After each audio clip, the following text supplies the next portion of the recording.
A virgin billionaire lived alone for 30 years until a poor 18-year-old collapsed at his door. For decades he locked himself away from the world, trapped in silence, haunted by the woman he lost. But when a starving girl in a torn dress falls onto his doorstep in the middle of a raging storm, everything changes. He lets her in, just for one night. But the way she looks at him, the way she hums a song he hasn't heard since his fiancée died, it shakes something deep inside him. Who is she really? And why does she know a secret no stranger should ever know? As whispers spread through town, calling him a monster and her a liar, he must face a truth that's been buried for decades. Because this meeting wasn't an accident, it was destiny knocking. But when the world turns against them, can saving her finally save him, or destroy them both? Tell me in the comments where you're watching from right now, and if this story speaks to you, make sure you hit subscribe so you don't miss the next one. The waves crashed against the rocky Maine coast with thunderous force as the November nor'easter raged. Inside his vast glass mansion, perched on the cliffs, Nathan Warren stood at the floor-to-ceiling windows of his study, watching nature's fury unfold. The wind howled through the empty rooms like a mournful song, reminding him of quieter evenings from decades past. At 52 years old, Nathan's face bore the distinguished lines of time, his dark hair now threaded with silver at the temples. His tall frame remained lean and strong from his daily walks along the shore, though his shoulders carried an invisible weight that no amount of exercise could lift. The house around him gleamed with pristine perfection, every surface polished, every item in its designated place. It was less a home than a carefully curated museum of solitude. He moved away from the window to settle into his leather armchair by the fireplace, where flames danced behind the glass screen. On the side table lay a stack of old letters, their edges softened by years of handling. Nathan picked up the topmost envelope, running his fingers over the familiar handwriting. Lydia's handwriting. My dearest Nathan. The letter began, as it had 1,000 times before. He didn't need to read further. Every word was etched in his memory. 30 years had passed since Lydia's death, yet some days the loss felt as fresh as yesterday. The tech empire he'd built afterward had been both escape and penance, a way to fill the void she'd left behind. But eventually, even that hadn't been enough, and he'd retreated here, to this glass fortress by the sea. The wind suddenly gusted harder, rattling the windows with its force. Nathan glanced up from the letter, his thoughts interrupted by the storm's increasing intensity. The weather forecast had predicted one of the worst nor'easters in recent memory, and it was living up to expectations. Rain lashed against the glass in sheets, while lightning periodically illuminated the churning ocean below. His evening routine rarely varied. Walk the shore in the morning, manage his investments remotely during the day, read Lydia's letters by night. The housekeeper came twice a week to maintain the immaculate order he required, but otherwise, Nathan spent his days in complete solitude. It was easier this way, safer. The world beyond his property line held too many reminders, too many possibilities for pain. A particularly bright flash of lightning lit up the night sky, followed almost immediately by a deafening crack of thunder that seemed to shake the very foundation of the house.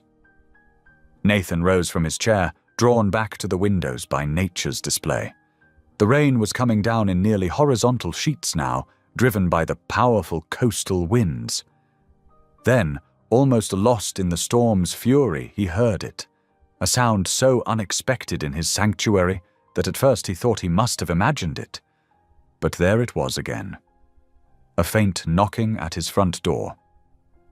Nathan stood frozen, listening intently. Who would be out in weather like this? His private road was gated, the property secured. Yet the knocking came again, weaker this time, but unmistakable. Something in that feeble sound spurred him to action. He strode quickly through the house, his footsteps echoing off marble floors and glass walls. The knocking had stopped by the time he reached the front door, but some instinct told him to open it anyway. The sight that greeted him stole his breath. A young woman lay crumpled on his doorstep, her body curled against the storm. She wore only a thin sundress, now soaked through and clinging to her slight frame. Her feet were bare, scraped and bleeding, and her dark hair was plastered to her face by the rain. She wasn't moving. Nathan didn't hesitate. Years of self-imposed isolation fell away in that moment as basic human compassion took over. He stepped out into the storm and carefully gathered the unconscious woman into his arms. She was alarmingly light, her skin cold as ice against his. Water dripped from her dress, forming puddles on his pristine floor as he carried her inside. But for once, Nathan didn't care about the imperfection. He bore her swiftly to the nearest guest room, one that hadn't seen use in decades. Laying her gently on the bed, he quickly assessed her condition. Her breathing was shallow but steady, her pulse weak but present. Her skin was dangerously cold, and she was shivering violently. Nathan rushed to the ensuite bathroom, gathering every towel he could find. As he began to dry her hair and arms, working carefully to warm her, his mind raced with questions. Who was she? How had she ended up at his door on such a night? What circumstances could have led her here, barefoot and barely dressed in November? The young woman stirred slightly under his ministrations, a small moan escaping her lips, but she didn't fully regain consciousness. Nathan knew she needed dry clothes, but the thought made him uncomfortable. He settled for wrapping her in several thick blankets, trying to trap what little body heat she had left. Standing back, he studied her face in the soft lamplight. There was something hauntingly familiar about her features, something that tugged at the edges of his memory, though he couldn't quite place it. She couldn't have been more than 25 years old, barely more than a girl, really. Nathan pulled out his phone, ready to call for emergency services, but paused. The storm was at its peak now, and his property was notoriously difficult to reach even in good weather. The rational thing would be to call anyway, but something made him hesitate. She seemed stable, if cold, and the nearest hospital was over an hour away in these conditions. He decided to wait until she regained consciousness, monitoring her closely in the meantime. Moving quietly around the room, he adjusted the thermostat higher and found an extra blanket in the closet. The storm continued to rage outside, but in here it was warm and still. Nathan settled into an armchair near the bed, watching the steady rise and fall of her chest beneath the blankets. For the first time in 30 years, his evening routine had been disrupted. For the first time in 30 years, he wasn't alone with his memories and Lydia's letters. The young woman slept on, unaware of how her presence had already begun to crack the careful walls of Nathan's solitude. Outside, the nor'easter howled across the cliffs, but inside the glass mansion, something long frozen had begun to thaw. Thunder rolled across the sky, and Nathan found himself doing something he hadn't done in decades, praying. Not the formal prayers of his youth, but a simple, wordless plea for this stranger's recovery. As he watched over her, the storm raged on, marking the beginning of a night that would change everything. Nathan carried the unconscious young woman through his vast living room, her wet clothes leaving dark trails on the polished marble floor. The space felt different somehow, less pristine, more alive, as he gently laid her on the Italian leather couch. Lightning flashed through the floor-to-ceiling windows, briefly illuminating her pale face. He retrieved a thick wool blanket from the hall closet, one that hadn't seen use in years, and carefully draped it over her slight frame. Her shivering had lessened, but her skin remained cold to the touch. Another flash of lightning lit up the room, followed by a deep rumble of thunder that seemed to shake the very foundations of the house. The girl stirred, her eyelids fluttering. Nathan leaned closer, concerned. Her lips moved, barely a whisper. "Hope," she murmured, her voice barely audible above the storm. "Hope Lawson." Her eyes opened briefly, revealing deep brown irises clouded with confusion and fear, before rolling back as she slipped into unconsciousness once again. "Hope," Nathan repeated softly, testing the name. It seemed fitting somehow, this lost girl appearing on his doorstep like a message he couldn't quite decipher. He made his way to the kitchen, his footsteps echoing in the empty space. The familiar ritual of preparing tea gave his hands something to do, while his mind churned with questions. As he waited for the water to boil, he pulled out his phone and dialed a number he rarely used. Mrs. Ruth Givens answered on the third ring, her voice thick with sleep. "Mr. Warren, is everything all right? I need you to come to the main house," Nathan said, keeping his voice steady. "There's been an incident. At this hour, in this weather." He could hear rustling on the other end as she presumably got out of bed. "What kind of incident?" "A young woman collapsed on my doorstep. She's alive but weak. I've brought her inside." There was a long pause. "You brought a stranger into the house?" The disapproval in Mrs. Givens' voice was clear. "Mr. Warren, we can't have stray girls just—" She was unconscious and freezing. Nathan cut in, surprising himself with the firmness in his tone. "I couldn't leave her out there to die." He heard Mrs. Givens sigh. "No, I suppose you couldn't. I'll be there in 10 minutes. While waiting for Mrs. Givens, Nathan returned to the living room with a cup of hot tea. Hope hadn't moved, but her breathing seemed stronger now. The wool blanket rose and fell with each breath, a rhythm that somehow made the room feel less empty. The sound of the service entrance door opening announced Mrs. Givens' arrival. She appeared in the doorway, her grey hair hastily pinned up, wearing a rain jacket over her nightgown. Her eyes went straight to the figure on the couch. "Lord have mercy," she muttered, moving closer to examine Hope. "She's just a child." She said her name is Hope Lawson before she fainted again. Nathan explained. "That's all I know." Mrs. Givens pressed her hand against Hope's forehead. "Well, she's warming up at least, but these wet clothes need to come off before she catches her death." She turned to Nathan. "I'll take care of that. You go make yourself useful somewhere else." Nathan nodded, grateful for the older woman's practical efficiency. He retreated to his study, but found himself unable to focus on work. Instead, he stood at the window, watching the storm rage against the cliffs below. The night passed slowly.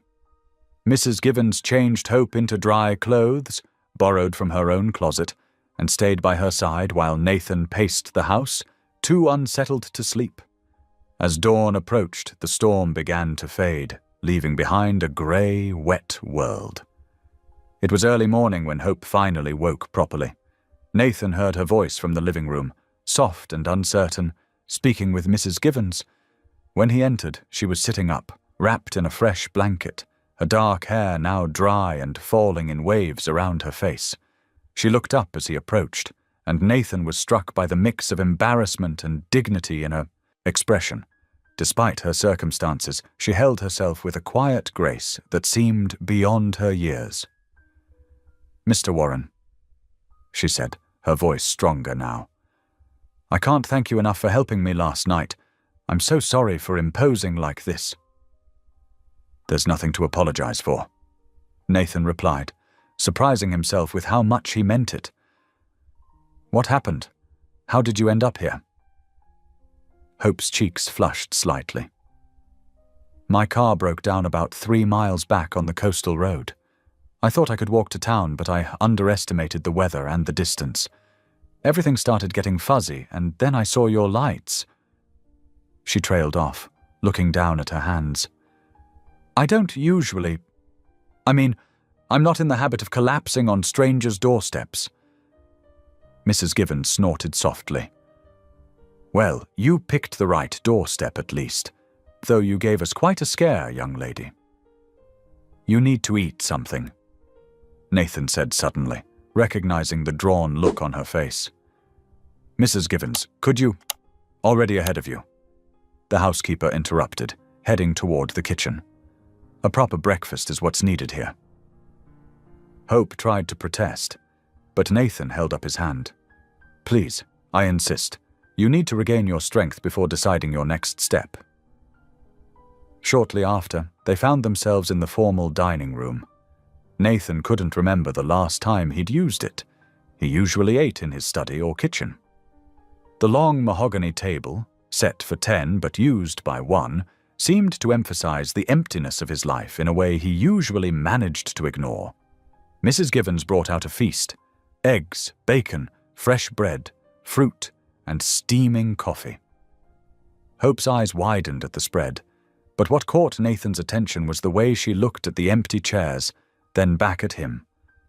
"No one deserves to eat alone," she said quietly, almost to herself. The simple statement hit Nathan like a physical force. He looked at this young woman, who had nothing, who had nearly frozen to death, who was dependent on his charity, and saw not pity in her eyes, but genuine compassion. For the first time in years, Nathan sat down at his dining table with company. The sound of silverware on china mixed with the soft murmur of conversation as Hope told them more about herself. She spoke simply but warmly, and Nathan found himself drawn into the conversation, despite his usual reticence. Mrs. Givens bustled around them, refilling coffee cups and adding more toast to the table, but Nathan caught the satisfied look in her eyes. Something had shifted in the great glass house on the cliff. Something that had been frozen for 30 years was beginning to thaw. After the breakfast plates were cleared, Nathan stood at the window, watching the storm's aftermath. The nor'easter had left behind a pristine blanket of white, transforming the rugged Maine coastline into something ethereal. The morning sun struggled to break through heavy clouds, casting a pearl-grey light across the snow-covered landscape. "The roads should be clear in a few hours," he said, turning to Hope, who sat curled in an armchair, her borrowed sweater pulled tight around her shoulders. "I can drive you into town, then." "You've already done so much," Hope protested. "I couldn't ask for anything more." "It's not asking if I'm offering," Nathan replied, his tone gentle but firm. When they stepped outside later that morning to assess the situation, the bitter cold hit them like a physical force. Hope's breath caught in her throat as she saw her old car, barely visible beneath a massive drift of snow that had accumulated during the storm. The rusty compact vehicle looked pitiful, half buried in white. "I can walk from here," Hope insisted, wrapping her arms around herself. "Really, it's not that far." Nathan turned to her, his expression stern yet kind. "It's 15 miles to town in this weather. You'd freeze to death before making it halfway." He gestured to the treacherous conditions. The temperature's still dropping, and another system's moving in. Walking isn't an option. Hope bit her lip, clearly torn between pride and practicality. "I don't want to be a burden," she said softly. "You're not," Nathan assured her. His voice carried an authority that brooked no argument. "There's plenty of room upstairs. Stay until the weather improves and we can get your car sorted out." After a moment's hesitation, Hope nodded. Relief flickered across Nathan's features so quickly she almost missed it. Mrs. Givens showed Hope to one of the guest rooms, a spacious chamber with floor-to-ceiling windows overlooking the ocean. The room was immaculate, like everything else in the house. but had a sterile quality that suggested it hadn't seen use in years. The bed was made with crisp white linens, and heavy drapes hung perfectly straight on either side of the windows. "Thank you," Hope said sincerely, as Mrs. Givens supplied her with fresh towels and basic toiletries. "This is overwhelming." The housekeeper's expression softened. "Make yourself at home, dear. God knows this place could use some life in it." Left alone, Hope spent the afternoon exploring the mansion. Her footsteps echoed through empty corridors lined with expensive art. Every surface gleamed, every object sat in perfect alignment. Yet the overall effect was more museum than home. The house felt preserved rather than lived in. The view, however, took her breath away. From every window, the Atlantic stretched endlessly towards the horizon, its steel-grey waters churning against the rocky shore below. Snow continued to fall in lazy spirals, adding to the dreamlike quality of the scene. It was late afternoon when Hope discovered the music room. Sunlight slanted through the windows, casting long shadows across the hardwood floor. In the center stood a magnificent grand piano, its black surface reflecting the cold winter light. Like everything else, it was spotless, almost too perfect. Hope approached it, reverently, running her fingers along the smooth wood. Dust had settled on the keys, despite the house's otherwise pristine condition. Without thinking, she began gently wiping them clean with the sleeve of her borrowed sweater, humming softly as she worked. The melody came naturally to her lips, an old hymn her mother used to sing when Hope was very young, before everything fell apart. The simple tune filled the silent room with unexpected warmth. "Where did you learn that song?" Hope startled at Nathan's voice behind her. He stood in the doorway, his face ashen, as if he'd seen a ghost. There was something raw and vulnerable in his expression that made her heart ache. "I'm sorry," she said quickly, stepping back from the piano. "I shouldn't have touched it without permission." "The song," Nathan repeated, his voice rough. "Where did you hear it?" Hope hesitated, noting the intensity in his gaze. "My mum used to sing it," she said softly, looking away. "When I was little." The memory brought a familiar pang of loss, and she wrapped her arms around herself protectively. Nathan said nothing more, but his hands trembled slightly as he turned and walked away. The sound of his footsteps faded down the corridor, leaving Hope alone with the ghost of the melody still hanging in the air. That night, sleep eluded Nathan completely. He sat in his study, a glass of untouched scotch on the desk beside him, listening to the wind howl outside. But it wasn't the storm keeping him awake. It was the echo of that hymn playing over and over in his mind. He hadn't heard that melody in 30 years, not since Lydia used to play it on Sunday mornings, her voice clear and sweet as she sang about amazing grace. The piano had stood silent since her death, untouched and gathering dust, despite Mrs. Givens's best efforts to keep the rest of the house immaculate. Now those notes haunted him again, brought back to life by a strange girl's gentle humming. The coincidence felt too precise to be random, yet how could it be anything else? His rational mind rejected the notion of divine intervention, but something deeper, something he'd buried long ago, stirred uneasily in his chest. Hour after hour passed as Nathan sat in darkness, watching snow fall beyond the windows, while that simple melody wound its way through his memories, refusing to let him rest. By dawn, he still hadn't closed his eyes, and the hymn continued to echo in his mind like a long-forgotten promise finally remembered. The morning sun pierced through frost-glazed windows, casting prismatic patterns across the mansion's polished floors. Hope stood in Nathan's vast kitchen, wearing a borrowed sweater and slacks from Mrs. Givens that were slightly too large for her slender frame. She had rolled up the sleeves, determined to make herself useful. The kitchen, despite its professional-grade appliances and gleaming surfaces, had the unlived-in feel of a showroom. Hope opened cupboards carefully, searching for basic ingredients while trying not to disturb the perfect order of things. "Third cabinet on the left." Mrs. Given's voice startled her. "That's where I keep the pancake mix." "Oh, thank you." Hope smiled warmly. "I hope you don't mind me using the kitchen. I wanted to do something to show my appreciation." Mrs. Givens crossed her arms, but her stern expression softened slightly. "Well, at least someone's finally putting it to proper use. This kitchen hasn't seen real cooking in years, just my basic meals for Mr. Warren." Hope measured ingredients carefully, warming to the task. "These are beautiful pans," she commented, running her hand along a copper-bottomed skillet. "My foster mum had one like this. She taught me how to season it properly." "Foster mum?"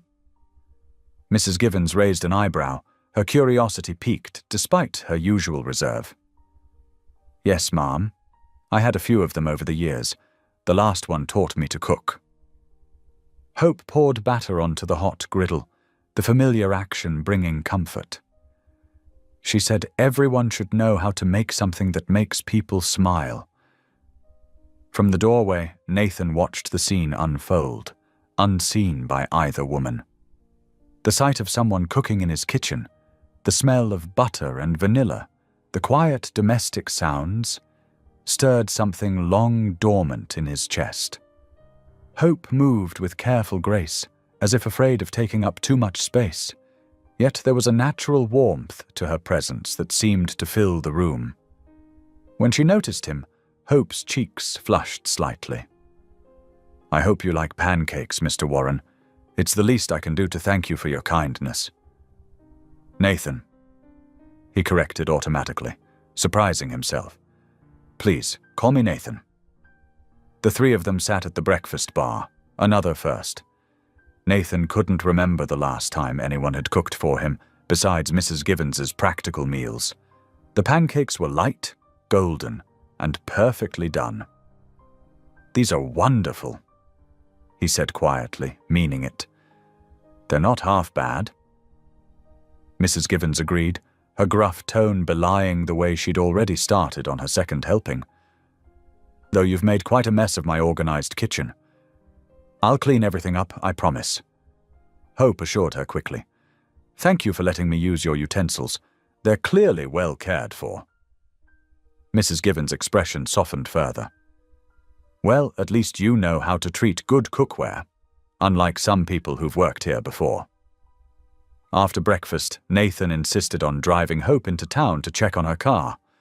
The morning was crisp and clear, the storm's fury replaced by crystalline beauty. Snow blanketed the landscape, transforming the rugged Maine coastline into something from a fairy tale. Hope sat quietly in the passenger seat of Nathan's luxury SUV, her hands folded in her lap. He noticed she had a habit of making herself smaller, as if trying not to impose. It struck him as both endearing and sad. The local mechanics shop was a weathered building that had served the coastal community for generations. Inside, the smell of oil and rubber mingled with the ever-present scent of the sea. Tom Miller, the owner, wiped his hands on a rag as he delivered the news. "It's not good, miss," he said, shaking his head. "Your timing belt's shot, and there's serious transmission trouble. Parts'll have to come from away. Looking at least a week, maybe 2, depending on shipping." Hope's face fell, though she tried to hide it. "Oh, I see. Could you give me an estimate for the repairs?" When Tom named the figure, Nathan saw her shoulders slump slightly. He knew that look, the careful calculation of someone trying to stretch limited resources. "We'll deal with that later," Nathan said firmly. "The important thing is getting it fixed properly." The drive back to the mansion was quiet, but Nathan could sense Hope's anxiety. Finally, he cleared his throat. "I have a proposition for you." She turned to look at him, wariness and hope mingling in her expression. "The house could use some help," he continued, choosing his words carefully. "Mrs. Givens isn't as young as she used to be, though don't tell her I said that. If you'd like to earn your keep while your car is being repaired, there's plenty of work to be done." The relief that flooded Hope's face was immediate and touching. "Really, I'd be happy to help in any way I can. I'm a hard worker, I promise." "I don't doubt that," Nathan replied softly. That evening, they shared another meal together. Mrs. Givens had prepared a pot roast, and Hope had insisted on helping with the vegetables. The dining room felt different somehow, less like a mausoleum and more like a proper room. "Tell me about yourself," Nathan found himself saying, surprising them both. "You mentioned wanting to become a nurse." Hope nodded, carefully setting down her fork. "Yes, I've always wanted to help people. I've been taking pre-nursing classes at the community college, working my way through slowly." She paused, then added quietly, "My mother was sick a lot when I was very young, before she left. I guess I wanted to understand, to learn how to make things better." "She left?" Nathan asked gently. "When I was 7. Hope confirmed, her voice steady despite the pain evident in her eyes. "My father was never in the picture. After that, it was foster homes until I aged out of the system at 18. "And yet you still want to help others," Nathan observed. Hope looked up at him, her expression earnest. "Everyone deserves kindness, like what you've shown me, treating me like a person, not just someone who needed help. That means more than you know." Nathan felt something shift inside him, like ice breaking up after a long winter. This young woman, who had every reason to be bitter, was instead full of grace and gratitude. Her resilience both humbled and moved him. Mrs. Givens, who had been quietly observing from her seat, caught Nathan's eye. Her expression seemed to say, "Now you're beginning to understand." The evening stretched on, comfortable in a way Nathan had forgotten life could be. For the first time in decades, he felt truly present in a conversation, truly connected to another human being. Hope's simple presence had somehow breached walls he'd thought impenetrable, bringing warmth back into spaces long gone cold. As they finished their meal, Nathan realized he couldn't remember the last time he'd talked this much or listened this intently. Something was changing in his carefully ordered world, and for once, the thought didn't terrify him. The days flowed together like gentle waves on the shore, each one bringing subtle changes to the mansion's atmosphere. Hope moved through the grand spaces with quiet purpose, her presence slowly transforming the cold sterility into something warmer, more alive. In the kitchen, she worked alongside Mrs. Givens, who had gradually warmed to the young woman's earnest ways. Together they prepared meals that filled the house with forgotten aromas, fresh bread, simmering soups, and apple pies that made even Nathan venture out of his study to investigate. "My grandmother taught me to bake," Hope explained one morning, kneading dough with practiced hands. "In one of my better foster homes, she said working with dough was good for the soul." Nathan found himself lingering in these moments, drawn to the simple domestic peace he'd denied himself for so long. He watched as Hope breathed life back into corners of his home he'd abandoned to dust and memory. One particularly productive morning, Hope discovered a collection of garden journals in the library. The leather-bound volumes were filled with detailed notes about plants and seasons, sketches of landscape designs, and pressed flowers from years past. "These are beautiful," she said, carefully turning the fragile pages. "Did you keep these?" Nathan shook his head. "Lydia did. She loved the gardens." His voice held the familiar edge of pain, but it wasn't as sharp as before. Hope took it upon herself to organize the journals, treating them with reverence as she arranged them chronologically on the shelves. She spent hours reading through them, sometimes making notes of her own about which plants might still thrive in the neglected beds outside. The snow fell steadily that afternoon, blanketing the cliffs in white silence. Hope had wandered into Nathan's study, drawn by the wall of books and the warm firelight. The room smelled of leather and wood polish, and late afternoon sun filtered through the falling snow outside the windows. That's when she saw it, the framed newspaper clipping hanging between two bookshelves. A younger Nathan smiled at the camera, his arm around a beautiful woman with light hair and gentle eyes. The headline read, "Tech Pioneer Warren Announces Engagement to Local Teacher." Hope stepped closer, her heart suddenly pounding. The woman in the photo, Lydia Carter, she assumed, looked so familiar it made her dizzy. The shape of her face, the curve of her smile, the way she held herself. "That's impossible," she whispered, reaching out to touch the glass. Nathan entered the study then, carrying 2 cups of tea. He stopped short when he saw Hope standing before the photo, her hand trembling against the frame. "That woman!" Hope's voice was barely audible. "She looks exactly like my mum." Nathan set the cups down with a clatter. His face had gone pale. "What did you say?" "My mother, Laura Lawson. This could be her twin." Nathan moved as if in a dream, crossing to an old oak cabinet. His hands shook as he withdrew a leather photo album. "Laura Lawson," he repeated, his voice rough. "Lydia's twin sister." Hope sank into a nearby chair as Nathan opened the album. There they were, 2 identical young women, arms around each other, laughing at the camera.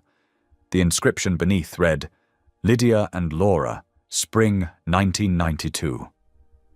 "I never knew," Hope whispered, tears filling her eyes. "Mom never talked about her family. She struggled with addiction. After my father left, things got worse. Then one day, when I was 7, she just disappeared." Her voice caught. "I went into foster care. Never heard from her again." Nathan stood very still, staring at the photos. Laura was different after Lydia died, wild with grief. She couldn't bear to be around any of us who reminded her of her sister. She left town, and we never. He looked at Hope with new understanding. We never knew she had a daughter. Hope wiped her eyes with the back of her hand. "Did you know her well?" "My mother?" "I did. She was going to be my sister-in-law. She and Lydia were inseparable growing up. They even had their own secret language." He paused, his expression distant. "The last time I saw Laura was at Lydia's funeral.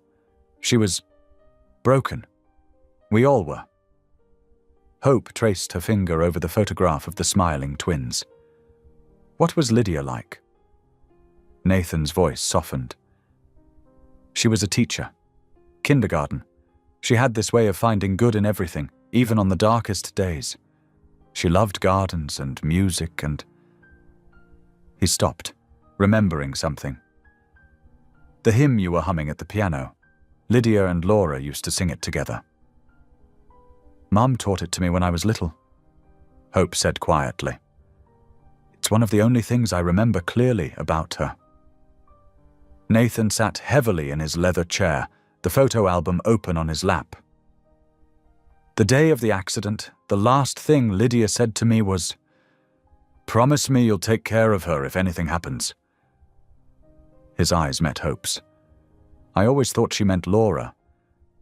But maybe—" The snow continued to fall outside, muffling the world in white silence. Hope sat with her hands clasped in her lap, processing this connection to a past she'd never known existed. Nathan watched her, seeing echoes of both sisters in her face, Laura's vulnerability and Lydia's quiet strength. Later that night, after Hope had gone to bed, Nathan sat alone by the fire.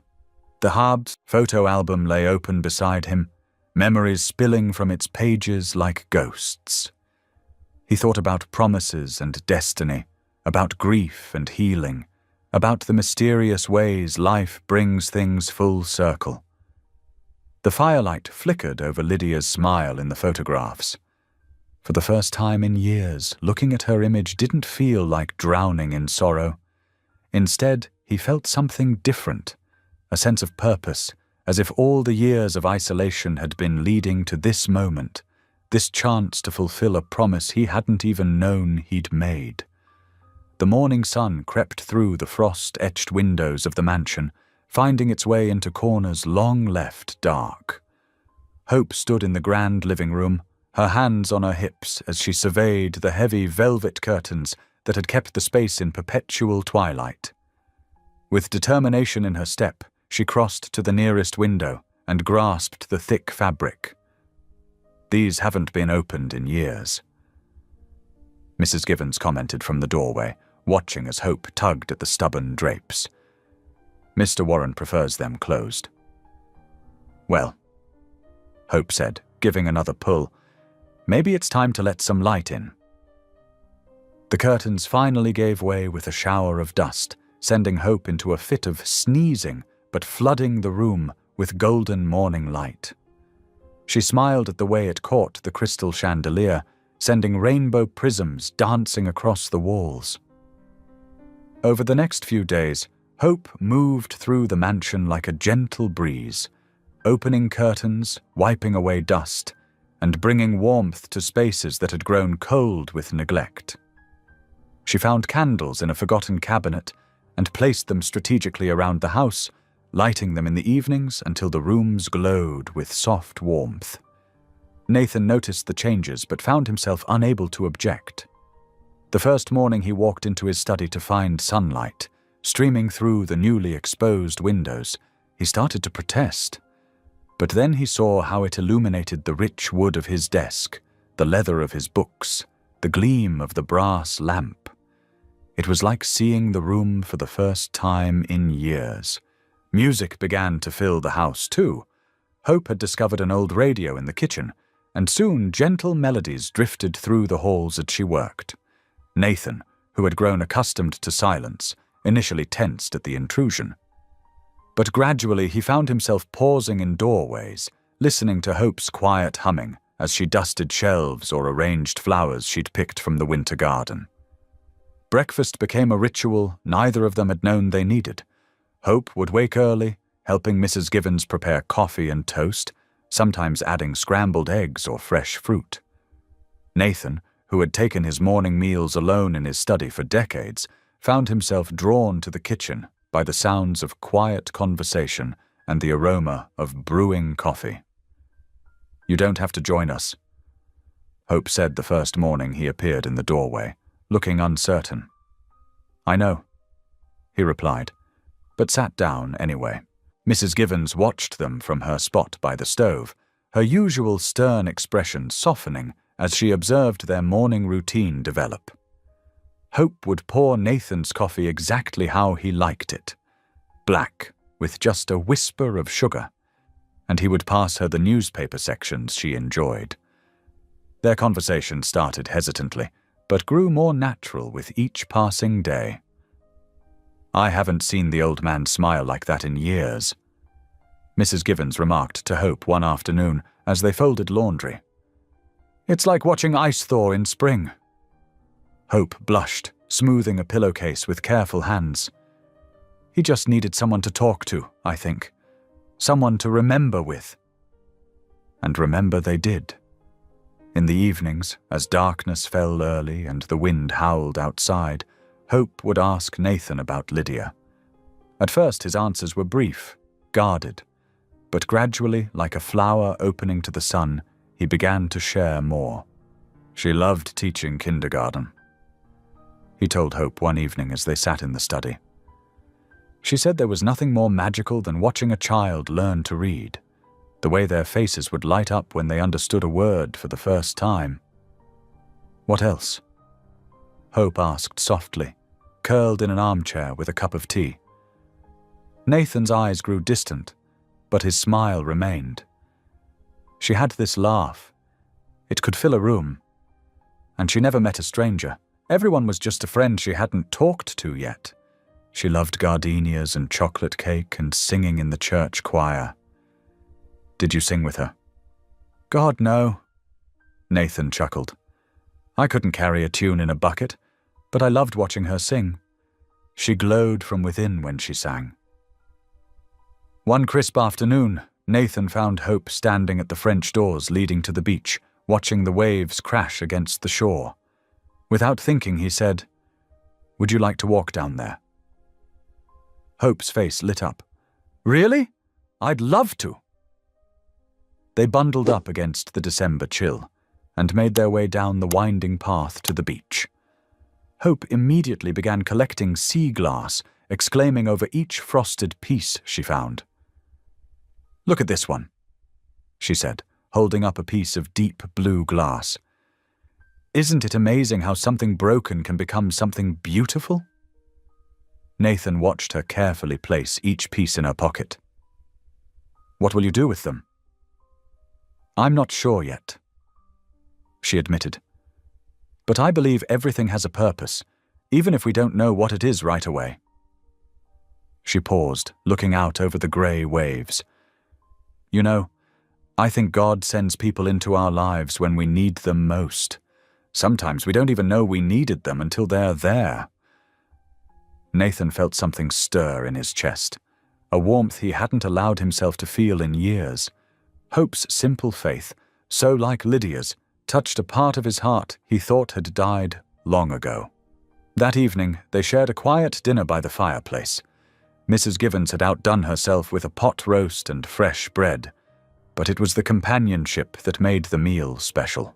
The fire crackled softly, casting warm shadows on the walls, and Nathan realized he felt something he hadn't experienced in 30 years.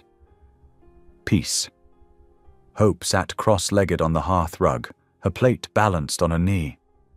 The firelight caught the copper highlights in her hair, and for a moment Nathan saw Lydia in her profile. But the ache that usually accompanied such moments was different now, gentler, more bittersweet than painful. Thank you, he said suddenly. Hope looked up, surprised. For what? For bringing life back into this house, for making me remember that remembering doesn't have to hurt. She smiled, that same radiant smile that seemed to light up every room she entered. Thank you for letting me stay, for sharing your memories, for making me feel like I belong somewhere. The fire popped and settled, sending sparks up the chimney. Outside, the winter wind whistled around the corners of the mansion, but inside, warmth and contentment reigned. Two lonely souls had found an unexpected sanctuary in each other's company, healing old wounds neither had known how to tend alone. Mrs. Givens appeared in the doorway with dessert, apple pie still warm from the oven, and shook her head fondly at the sight of them. The stern housekeeper had seen the changes in both Nathan and the house over the past week, and though she'd never admit it out loud, her heart was glad. The mansion felt like a home again, and its master was finally emerging from his long winter of grief. The late December morning started like any other. Hope was helping Mrs. Givens bring in groceries while Nathan cleared snow from the driveway. The delivery truck pulled up right on schedule, bringing their weekly supplies. What they didn't notice was the driver lingering a moment too long, phone raised discreetly as Hope ran out to help Nathan with a particularly heavy box. She had slipped on the icy path, and Nathan caught her arm, both of them dissolving into laughter at her clumsiness. Click. 3 days later, the photo exploded across social media. The headline blazed across screens. Virgin billionaire living with teen girl. The image showed Hope, her face bright with laughter, Nathan's hand on her arm, the mansion looming behind them like a glass castle. Out of context, their innocent moment had been twisted into something dark. The first news van arrived before dawn. Nathan woke to the sound of gravel crunching under heavy tires. By breakfast, there were 5 more. Reporters pressed against the security gates, shouting questions through the bars. "Mr. Warren, is it true you're harboring a runaway? How long has she been living here? What's the nature of your relationship?"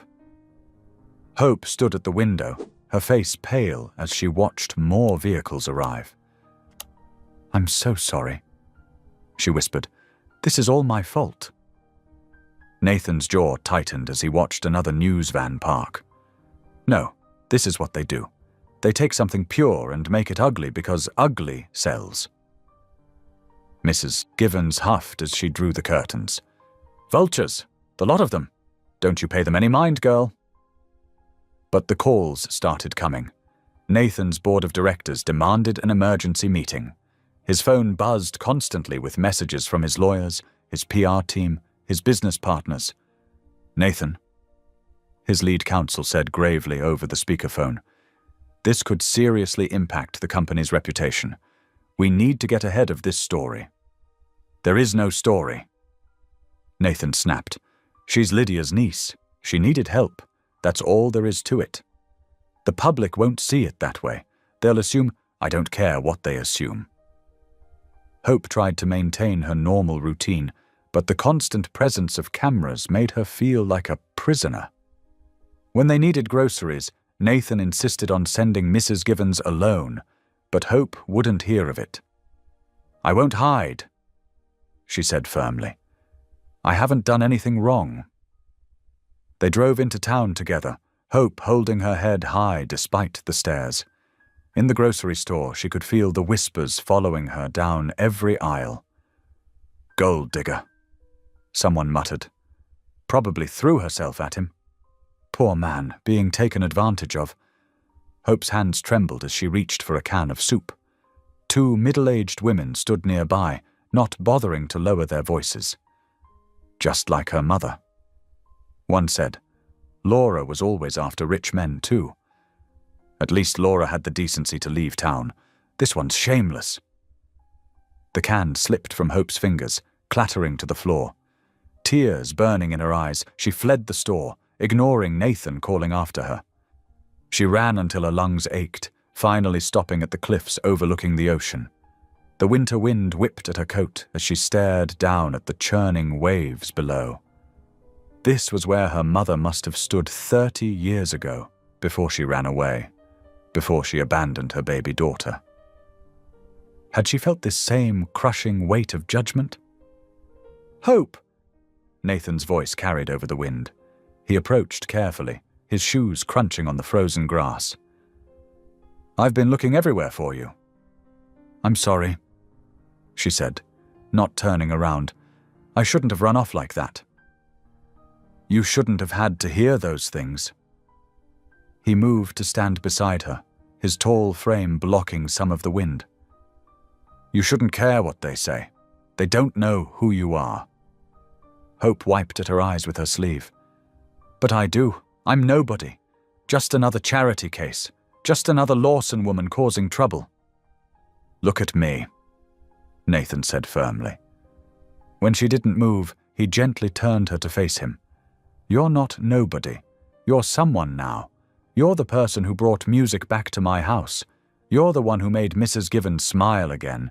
You're the girl who sees beauty in broken sea glass and goodness in a bitter old man." Hope's lower lip trembled. "But everyone thought I was crazy when I started my company. Everyone thought I was throwing my life away when I left the city. Everyone has always had opinions about how I should live my life." He squeezed her shoulders gently. "The only opinions that matter are the ones that come from people who truly know you." That evening, after Hope had gone to bed, Nathan sat in his study with a blank piece of paper before him. The cursor blinked on his laptop screen, waiting. With careful consideration, he began to type. "To the board of directors, effective immediately, I am stepping down from all public-facing roles within the company. Recent events have made it clear that my energy and attention are needed elsewhere." He worked late into the night, drafting and redrafting the letter. Outside his window, the news vans kept their vigilant watch, their presence a reminder of why this decision was necessary. But for the first time in 30 years, Nathan felt absolutely certain about his path forward. His legacy wouldn't be measured in stock prices or technological innovations. It would be measured in the light returning to a young girl's eyes, in the warmth returning to cold halls, in the fulfillment of a promise made long ago to the woman he loved. Mrs. Givens found him still at his desk as dawn approached. She placed a cup of coffee beside him without comment, but her hand rested briefly on his shoulder, a gesture of support from someone who had watched him hide from life for too long. The media circus would continue, the rumors wouldn't stop. But within the walls of the glass mansion, something stronger than scandal was growing. A family, pieced together from broken parts, stronger for having been mended. The morning after Nathan sent his resignation letter, he found Hope standing at the kitchen window, staring past the garden at something in the distance. Her shoulders were tense, probably from another night of worrying about the reporters still camped outside their gate. "What are you looking at?" he asked, joining her with his coffee. "That building back there." She pointed to a skeletal structure barely visible through decades of overgrowth. "Is that a greenhouse?" Nathan hadn't thought about the greenhouse in years. It had been Lydia's pride and joy, her sanctuary where she'd grown roses and orchids year-round. After her death, he'd locked it up and let nature reclaim it.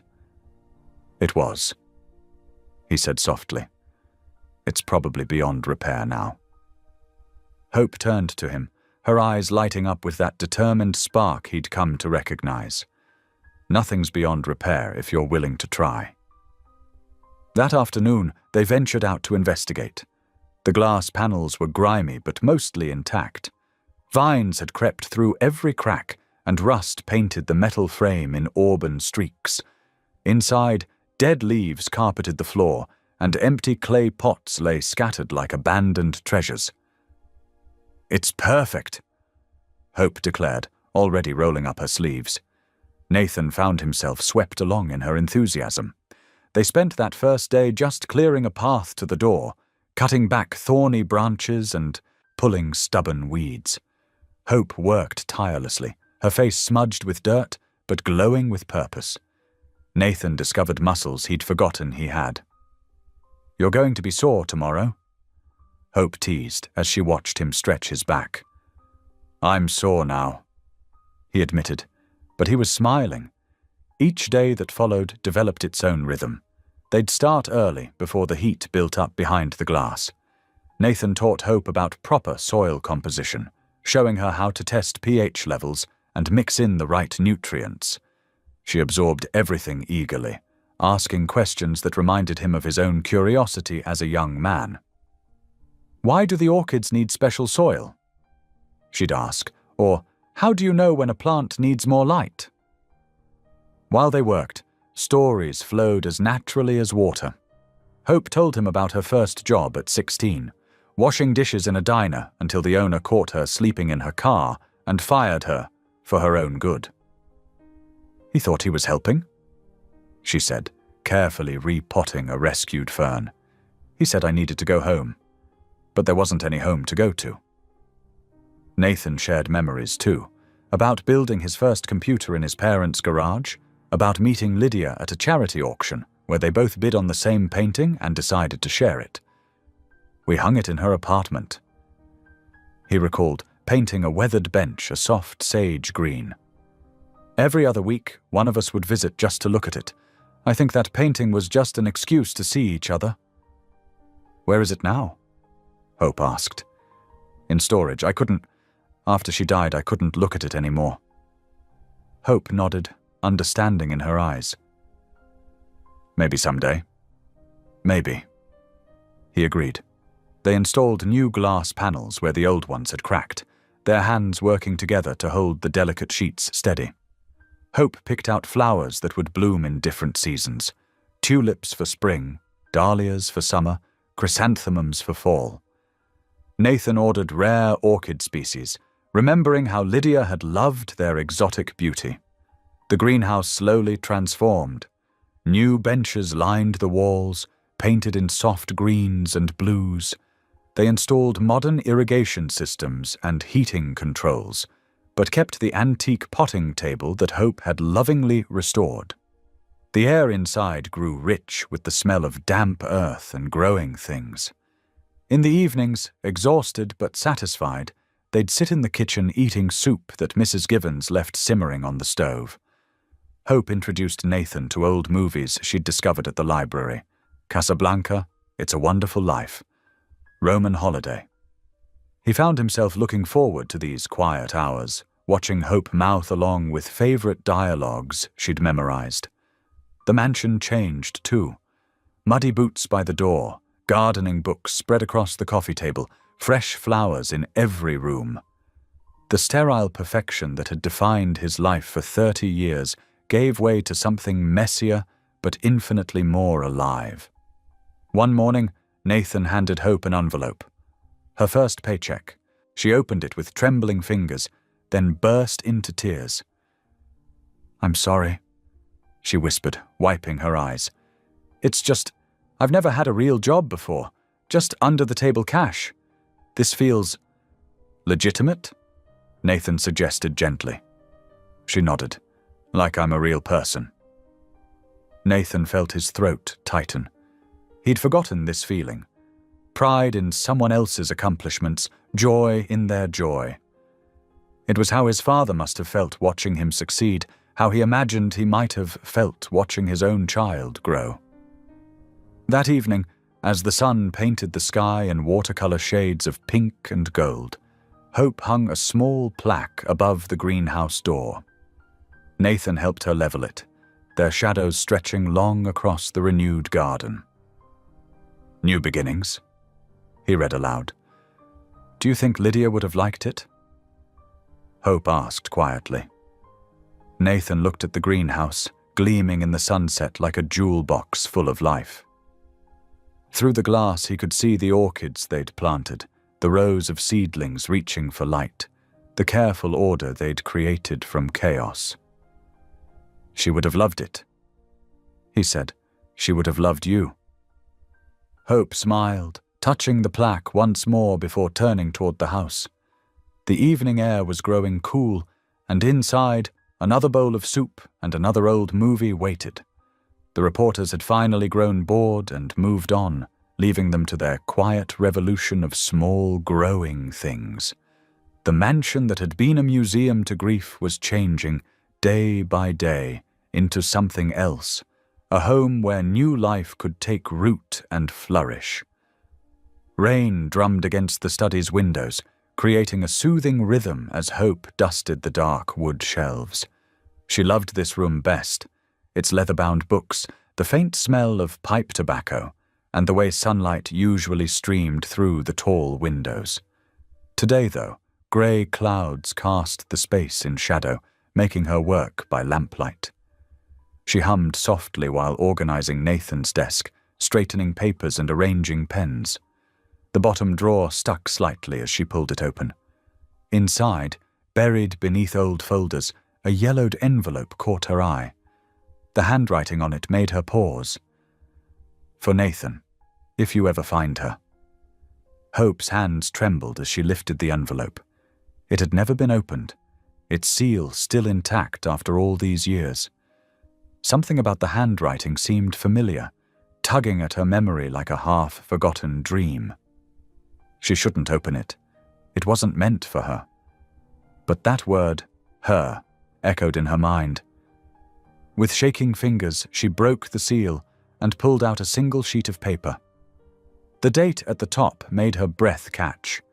18 years ago, just months after her birth. "Dear Nathan," the letter began. "If you're reading this, it means my daughter has somehow found her way to you. I know I have no right to ask anything of you, but I'm asking anyway." Hope sank into Nathan's leather chair, her heart pounding as she recognized the signature at the bottom. Laura Lawson, her mother. "My shame runs deeper than you know." The letter continued. "The drugs, the men, the lies. They've taken everything from me. But my greatest sin was leaving her. My beautiful baby girl, I couldn't give her the life she deserved, so I left her where someone else could. But every day since then has been torture, knowing she's out there somewhere, probably hating me. And she should. I'm writing this because I know someday she might find you. You were always the best of us, Nathan. When Lydia died, I ran away from the pain. But you stayed. You built something lasting from your grief. If my daughter ever comes to you, care for her. Not out of duty, but because I know you still have love left in you. She'll need that love more than anything else. Show her that not everyone leaves. Show her that some people stay. I'm sorry for everything, Nathan. For running away after Lydia died. For not being strong enough to face the pain. Most of all, I'm sorry for not being the mother my daughter deserved. With eternal regret and hope, Laura. The paper slipped from Hope's numb fingers. Tears blurred her vision as 18 years of questions crashed over her like waves. Her mother had known all along that someday Hope might find her way here. And Nathan had known too. The realization hit her like a physical blow. Every kind word, every gentle gesture, had it all been because of this letter? Because of a promise made to her broken mother 18 years ago? She was still sitting there, letter crumpled in her lap, when she heard Nathan's car in the driveway. His footsteps echoed in the hallway, coming closer. "Hope?" he called. "Mrs. Givens said you were in here."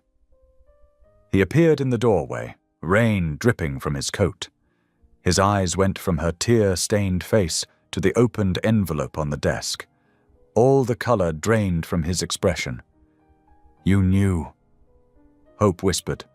"All this time, you knew who I was." "Hope, let me explain. Was I just an obligation?" Her voice cracked. "Some promise you had to keep?" "No, it wasn't like that." "Then what was it like?" She stood up, letter clutched in her fist. "You let me think this was real, that you actually cared about me. But you were just fulfilling a duty to my mother." "Hope, please!" "You didn't take me in because you wanted to," she cried. "You did it because you had to." Nathan reached for her, but she backed away. Her whole world was crumbling, again. Every moment of belonging she'd felt in this house now seemed tainted. False. "I trusted you," she whispered. The words fell between them like stones. Before Nathan could respond, Hope pushed past him and ran upstairs. She heard him calling after her, but she couldn't bear to listen. Her heart felt like it was being torn apart. Rain pounded against the windows as she threw clothes into her backpack, the same one she'd carried the night she first arrived. Funny how life worked in circles, bringing you back to where you started. Downstairs, she heard the front door open and close. Through her window, she could see Nathan standing in the rain, staring out at the ocean. His shoulders were slumped, defeated. Hope waited until he was out of sight, then crept downstairs. The mansion felt colder now, its warmth an illusion that had shattered like glass. She paused at the door, hand on the knob, remembering all the moments that had made this place feel like home. But they hadn't been real. None of it had been real. The door slammed behind her with a finality that echoed through the empty halls.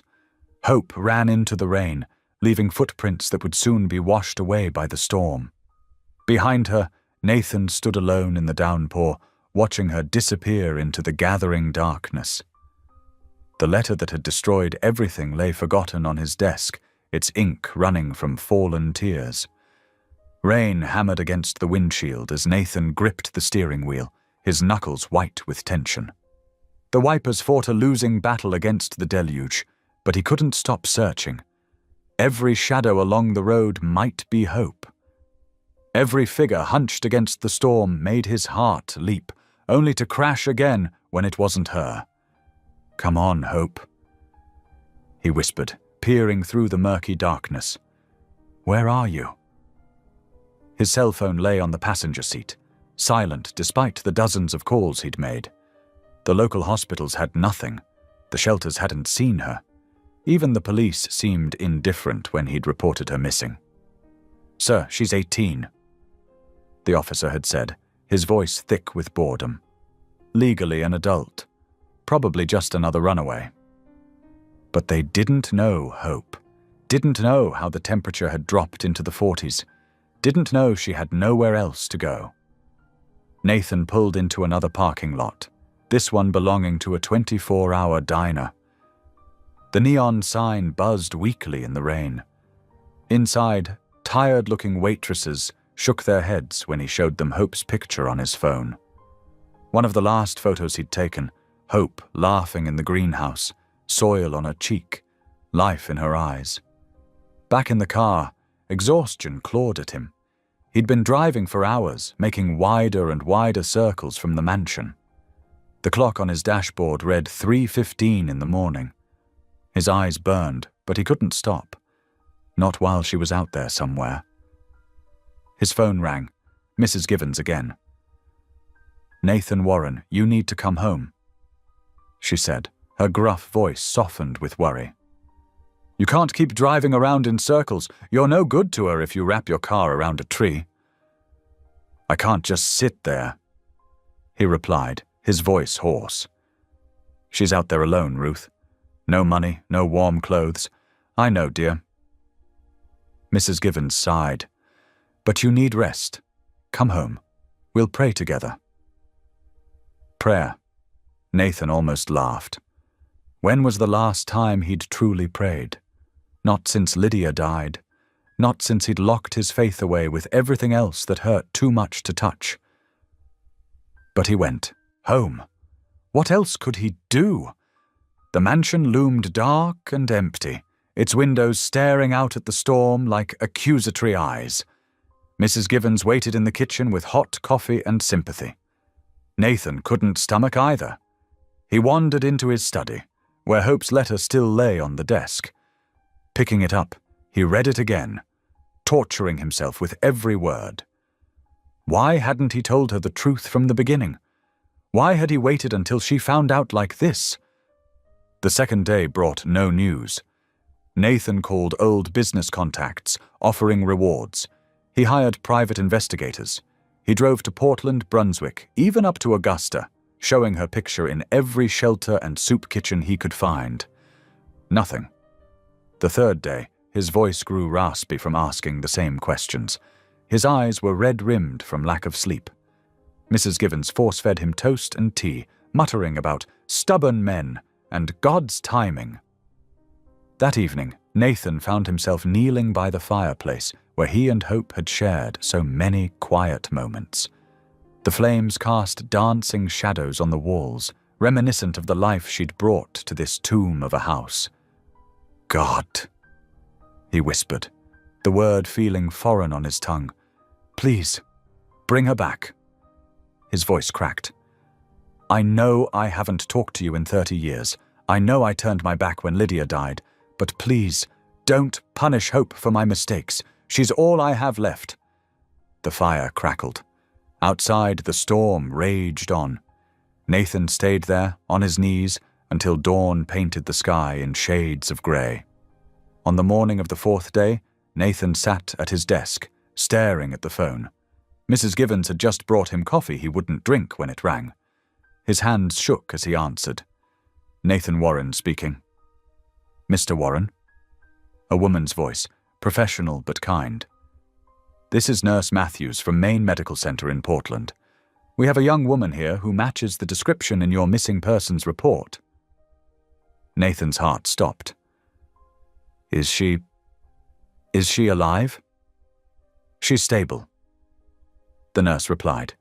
"She was brought in early this morning, collapsed near the Preble Street Resource Center.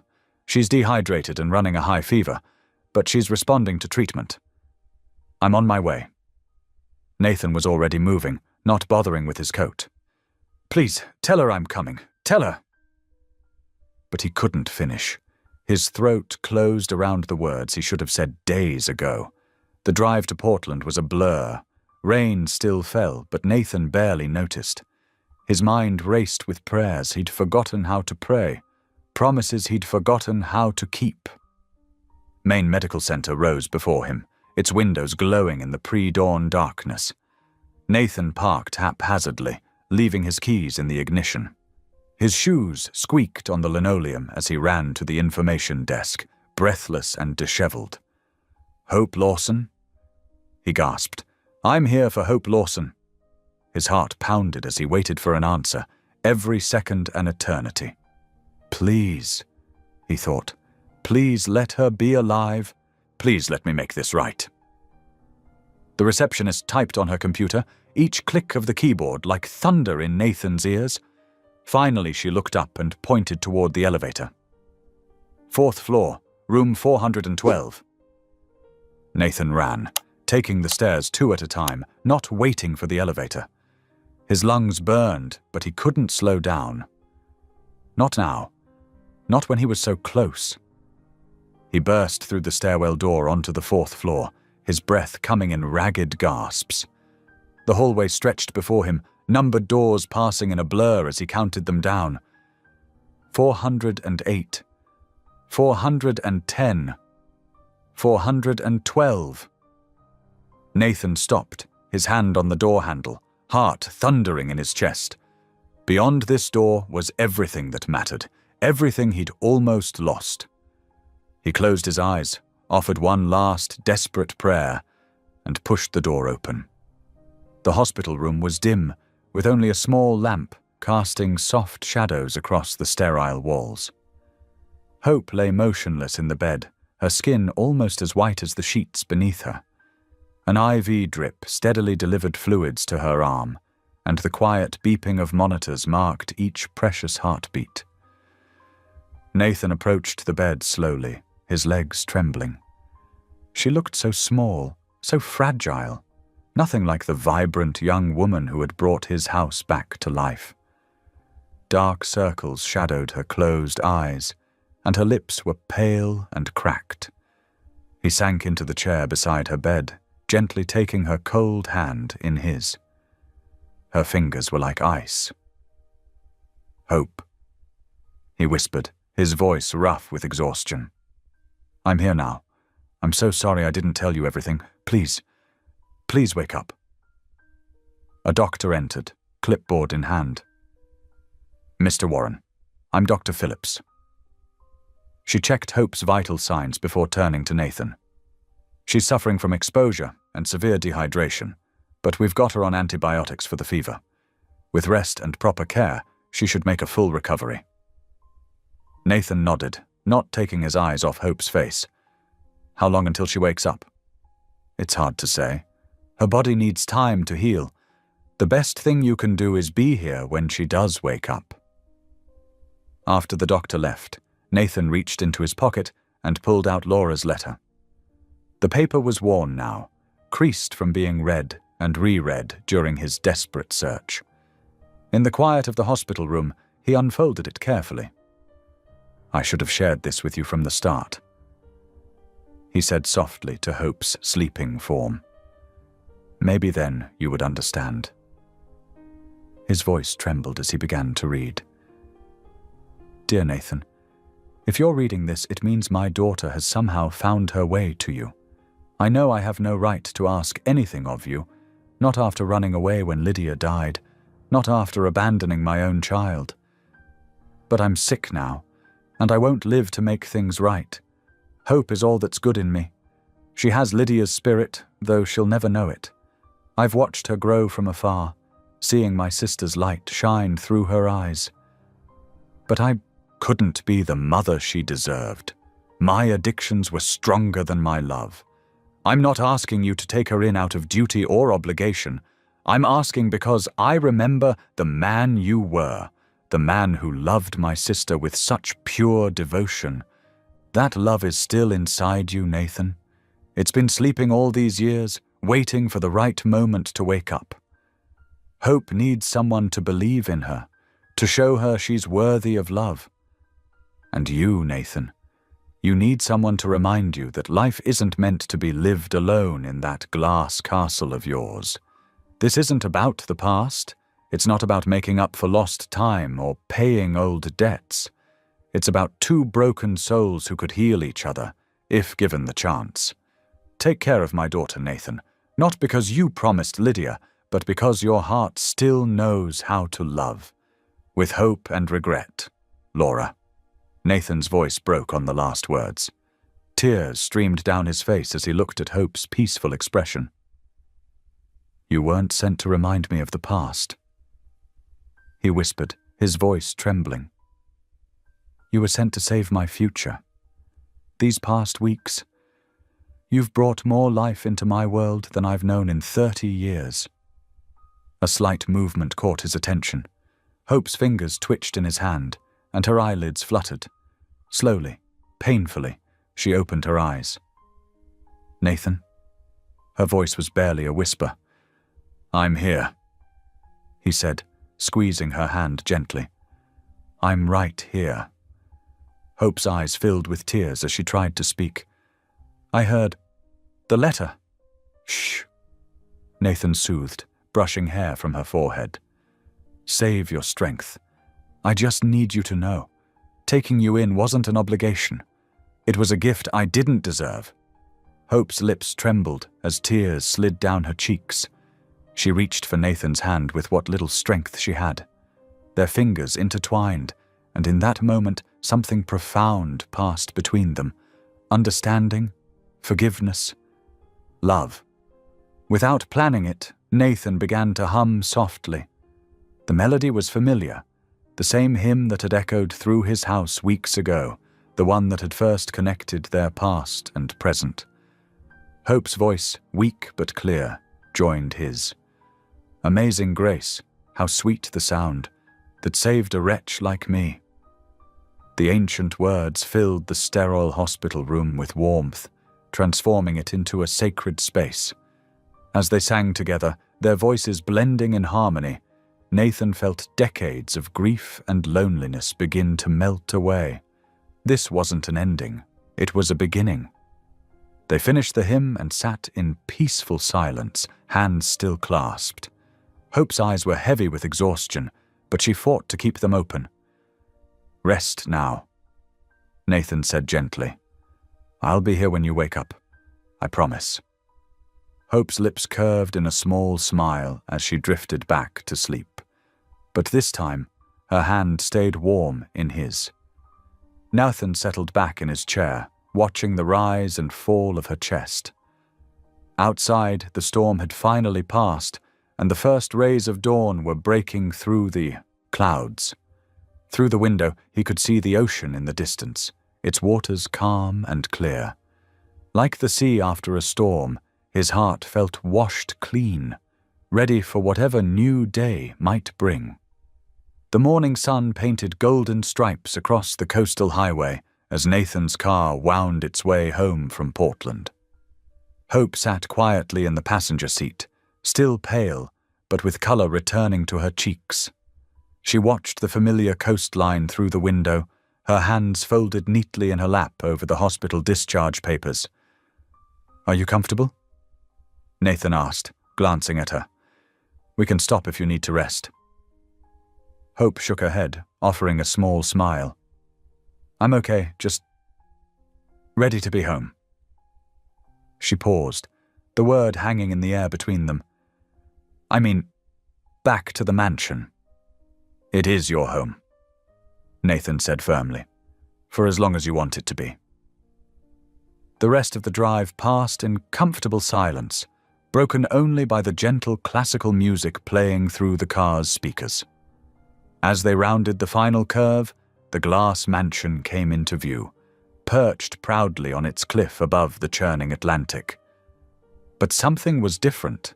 Splashes of color dotted the usually austere landscape.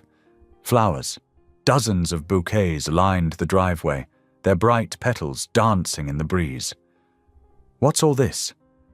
Hope breathed, pressing her hand against the window. Nathan smiled mysteriously as he pulled up to the front door. Seems the staff had some plans of their own.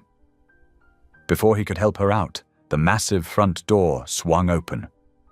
Mrs. Givens stood there, her usually stern face softened with emotion. She hurried down the steps as fast as her sturdy frame would allow, You foolish, wonderful girl," she called out, her voice rough with feeling.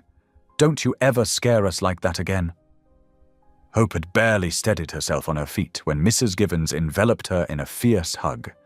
The older woman's arms were strong and warm, smelling of fresh bread and lavender. Hope buried her face in Mrs. Givens' shoulder, tears springing to her eyes. "I'm so sorry," she whispered. "Hush now," Mrs. Givens said, pulling back to cup Hope's face in her weathered hands. "You're home. That's all that matters." Nathan watched the exchange with a full heart, gathering Hope's small bag from the car. The entrance hall had been transformed. Vases of roses, lilies, and wild flowers covered every surface. Soft music played from hidden speakers, and the usual austere atmosphere had given way to something warmer, more alive. "The whole staff pitched in," Mrs. Givens explained, noting Hope's wonder. "Even that grumpy old gardener, Mr. Peters, though he'll deny it if you ask him." Hope touched a pale pink rose petal, her fingers trembling slightly. "It's beautiful, but you didn't have to." "Yes, we did," Mrs. Givens interrupted firmly. "Now upstairs with you. Doctor's orders say rest, and I've got chicken soup simmering in the kitchen."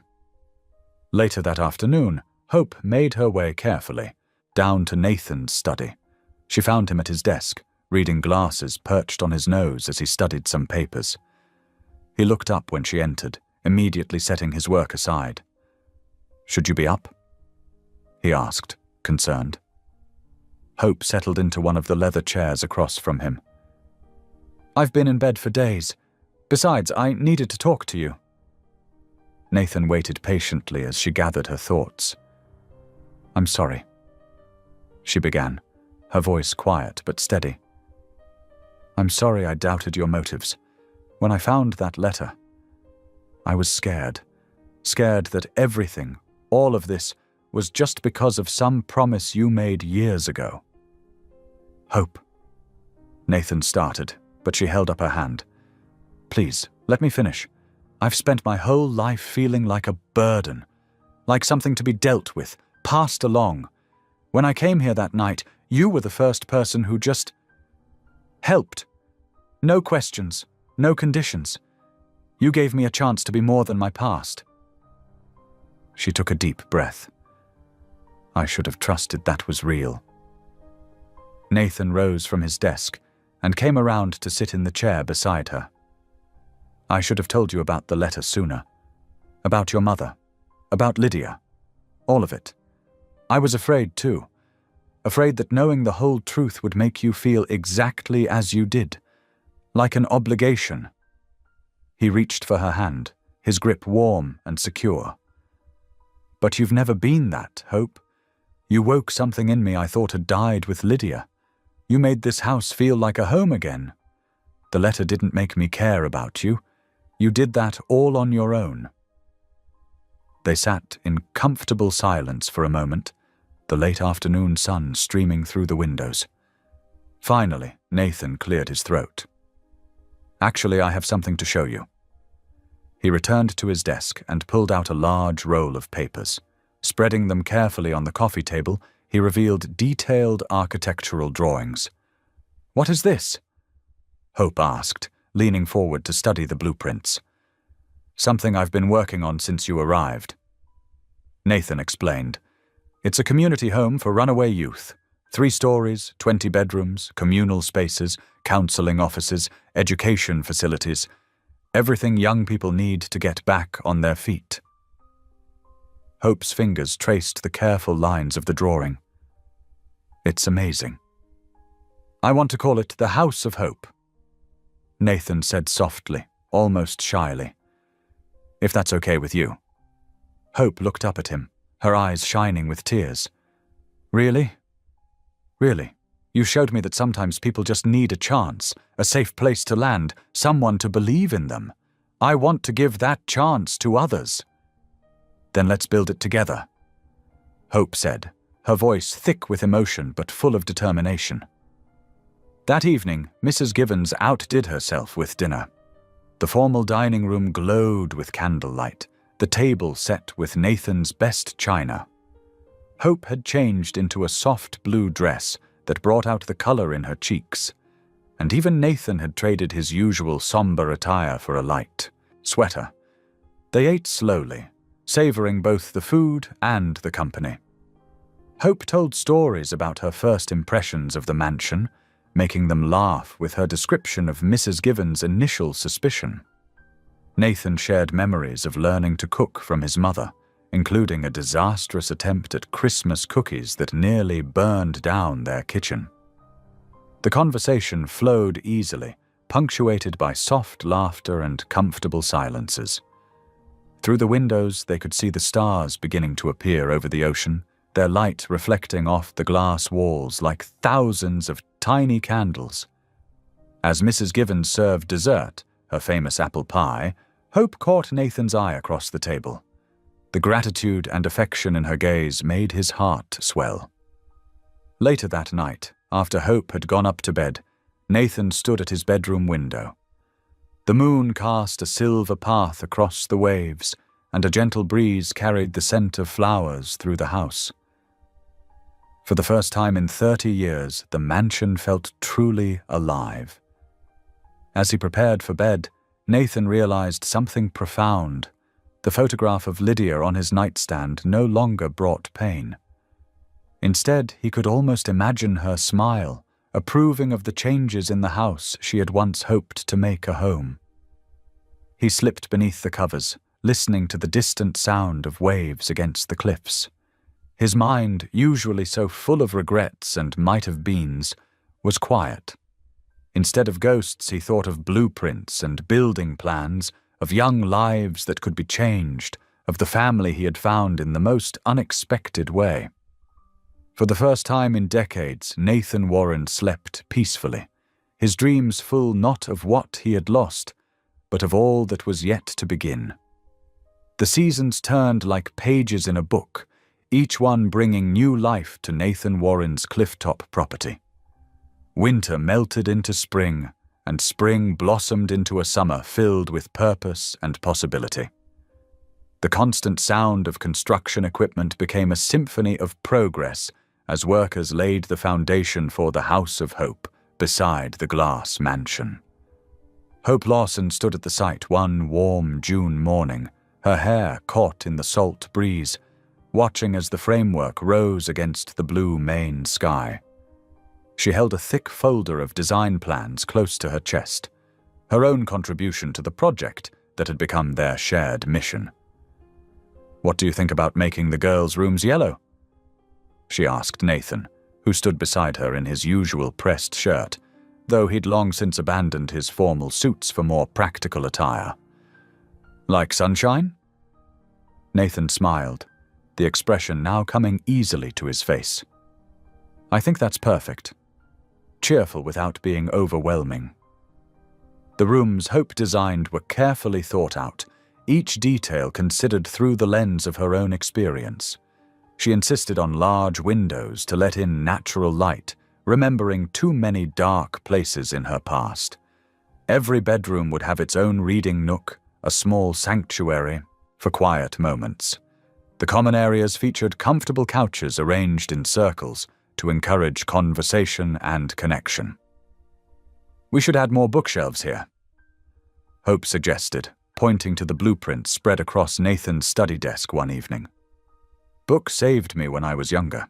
They helped me imagine a different life." Nathan nodded, making notes in his precise handwriting. His business acumen proved invaluable as they navigated the complex world of permits, regulations, and funding. He established a charitable foundation to support the home's operation, ensuring its future beyond their lifetimes. The townspeople's attitudes shifted gradually, like tide patterns changing with the moon. The suspicious whispers faded, replaced by genuine interest and offers of help. Local businesses donated supplies for the construction. The high school's woodshop class built custom furniture for the common rooms.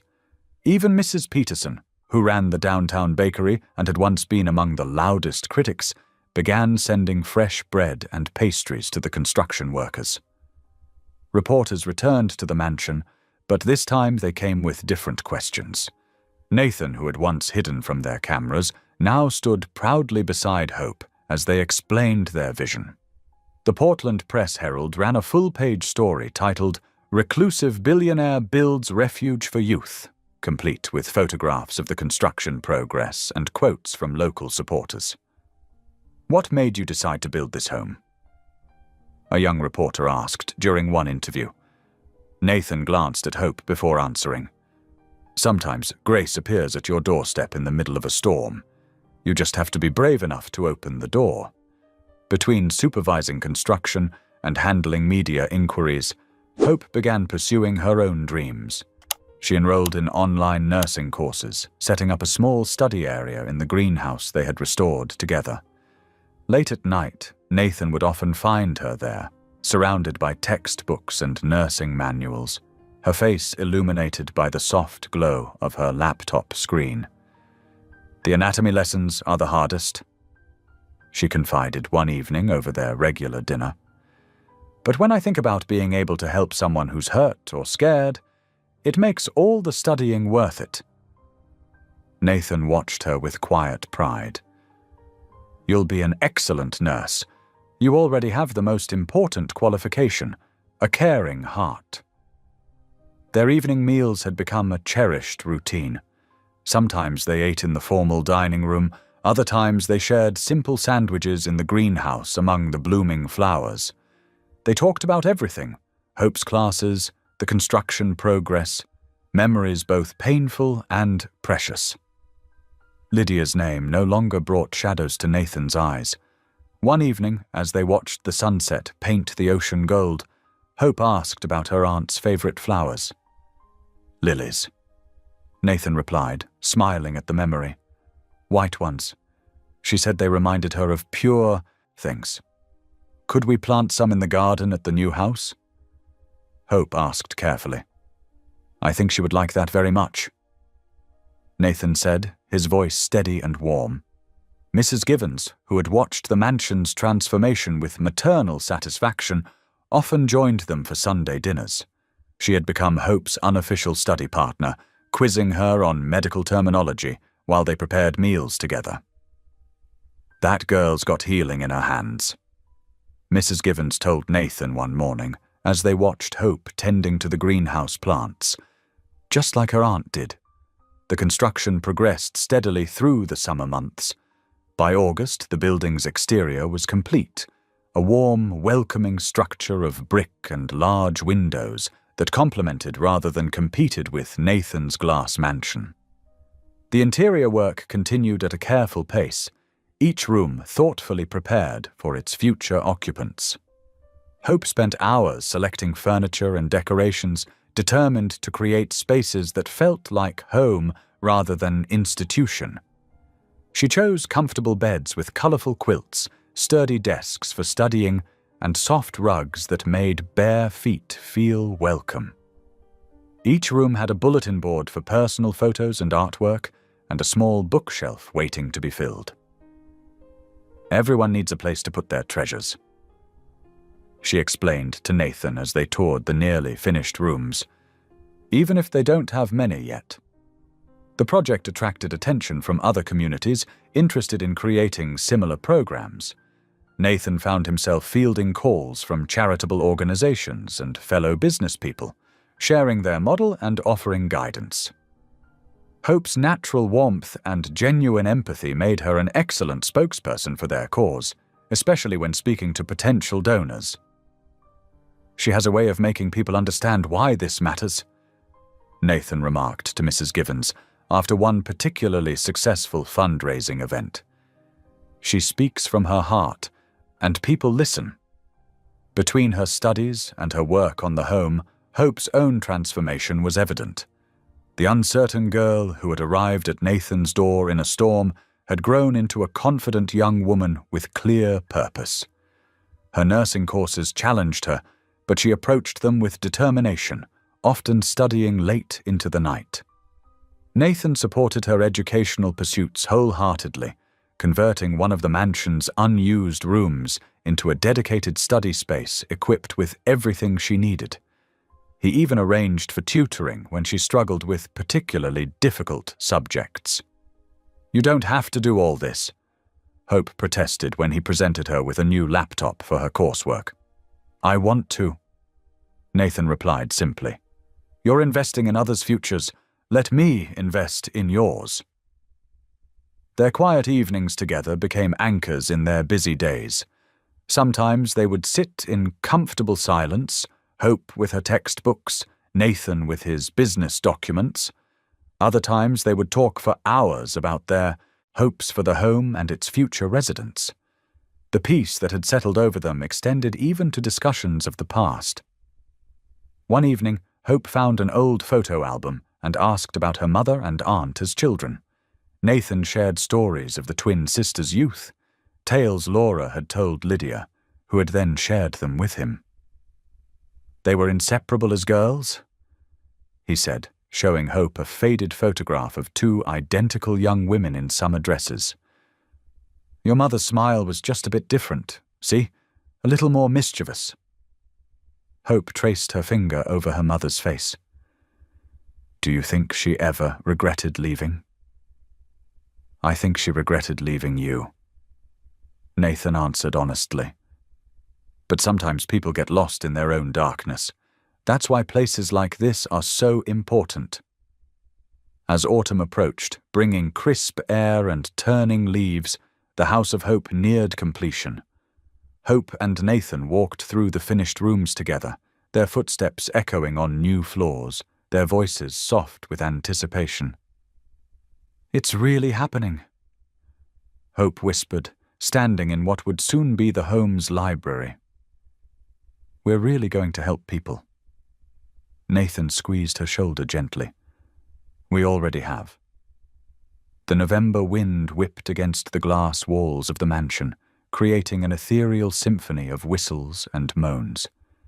Inside, the warmth of the crackling fireplace wrapped around Nathan and Hope like a protective blanket as they sat in their usual evening spots. Nathan in his leather armchair, Hope curled up on the sofa with her nursing textbook set aside. 1 year. Hope mused, cupping her hot chocolate with both hands. "It feels like yesterday and forever ago at the same time." Nathan nodded, his eyes reflecting the dancing flames. "That storm was just like this one." He took a slow sip from his mug, the rich aroma of chocolate filling the air. "The House of Hope opens next week. Seems fitting, doesn't it?" "Mrs. Given says it's divine timing." Hope replied with a soft laugh. She had grown so much in the past year, stronger, more confident, yet still maintaining that gentle spirit that had first touched Nathan's heart. A particularly strong gust rattled the windows, making them both look up. Nathan glanced toward the heavy wooden door, a thoughtful expression crossing his face. "Strange," he said, his voice quiet. "I almost expect someone to knock." Hope giggled, tucking her feet under her, like some sort of anniversary replay. They shared an amused look, their laughter filling the warm space between them, but their mirth froze in their throats as a sound cut through the storm's fury. 3 faint knocks, barely audible above the wind.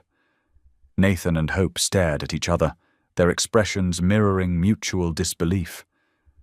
The knocking came again, slightly louder this time. "Did you—" Hope whispered. Nathan was already rising from his chair, moving toward the door with purpose in his stride. Hope set down her mug and followed, her heart pounding, with an odd mixture of déjà vu and anticipation. When Nathan pulled open the heavy door, the wind rushed in, carrying with it a few swirling snowflakes. There, illuminated by the porch light, stood a teenage boy. He couldn't have been more than 15 years old, his thin jacket offering little protection against the brutal coastal weather. His dark hair was dusted with snow, and his eyes held that same lost, frightened look Hope had worn exactly 1 year ago. Without hesitation, Nathan shrugged off his warm cardigan and wrapped it around the shivering boy's shoulders.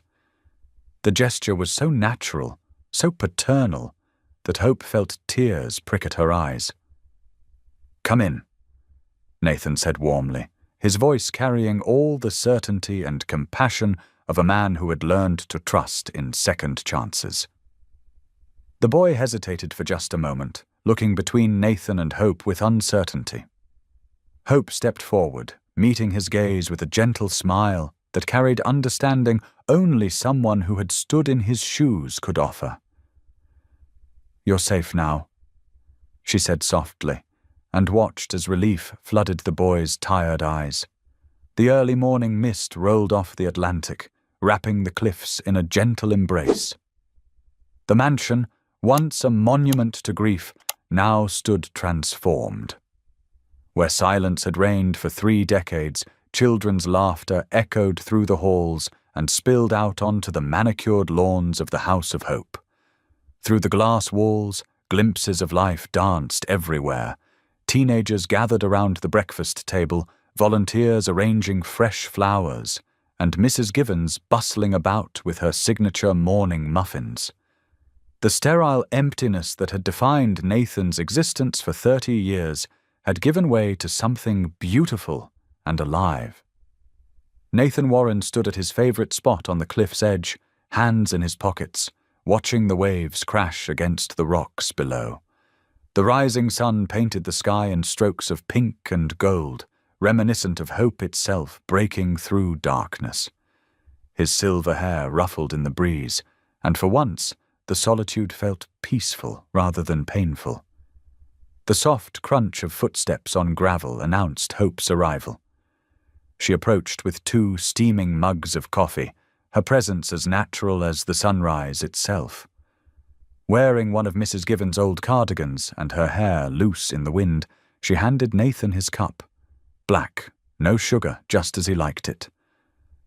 "I thought I'd find you here," she said softly, standing beside him. Below them, the waves continued their eternal dance with the shore, a rhythm as old as time itself. Nathan took a grateful sip of his coffee, letting the warmth spread through his chest. The morning air was crisp with early autumn, carrying the salt-sweet scent of the ocean. In the distance, seabirds wheeled and called, their cries mingling with the sounds of children waking in the house behind them. "Funny," Hope mused, her eyes on the horizon. "How God answers prayers we didn't even know we said." She cradled her own mug, close, steam curling around her face like a veil. Nathan smiled, his eyes crinkling at the corners as he looked toward the brightening horizon. The weight of loneliness that had burdened him for so many years had lifted, replaced by something lighter, something like joy. "He always does," he replied thoughtfully, "just not the way we expect." The morning light spilled across the ocean like liquid gold, illuminating everything it touched. Behind them, the mansion stood proud against the sky, its glass walls reflecting the sunrise in 1,000 brilliant facets. Through the windows, movement could be seen as the day began in earnest. Young lives starting fresh, broken hearts healing, new stories being written. The house that had once been Nathan's fortress of solitude now pulsed with life and purpose. Every room held laughter, every corner sheltered hope. The gardens bloomed with flowers planted by healing hands, and the greenhouse thrived with vegetables that would feed hungry bodies and nourish wounded souls. What had started as one act of kindness on a stormy night had grown into something far greater than either of them could have imagined. The virgin billionaire who had lived alone for 30 years had finally discovered that family wasn't something you found, it was something you built, one heart at a time. Thank you for being here. If something in this story stayed with you, I'd love to see you again. Subscribe, and tomorrow I'll bring you another story crafted with heart.